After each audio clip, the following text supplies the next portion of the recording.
All right, so this is Glitter, one of our best does in the string here, or in our does, and she was our first doe to kid of the year. She had them alone out in the doe pen, and these guys have been on the ground now. My guess is right around an hour.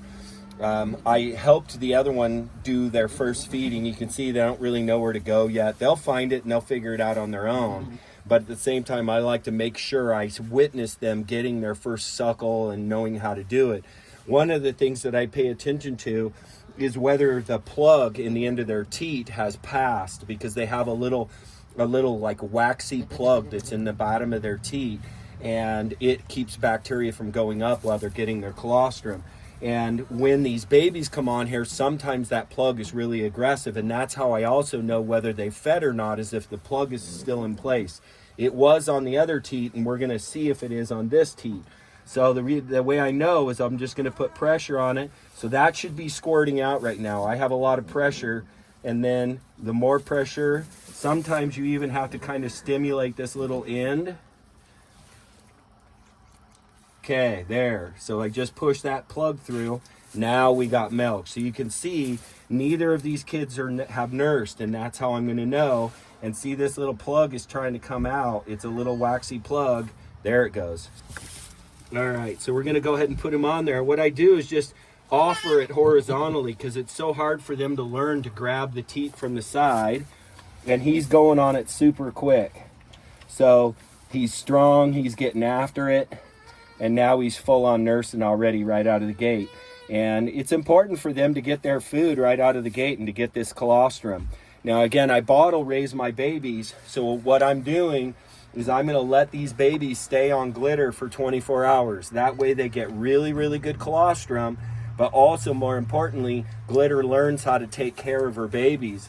So in case an exact situation like this happens and I'm not here to tend, she knows how to raise a baby. But again, we bottle raise our babies because we're in the packing business and the milking business, and we find that it makes it so much better to have an easily handleable baby or adult that has been bottle raised, and then they're your best buddy in your hip pocket. And we run a larger operation. So one of the ways we can really speed the bonding process is through bottle feeding. And then these goats will always really be super easy to handle, super friendly, and very easy to vet care, and they overcome the pressure. Bottle feeding is a critical part of having a very good, easy to handle family goat.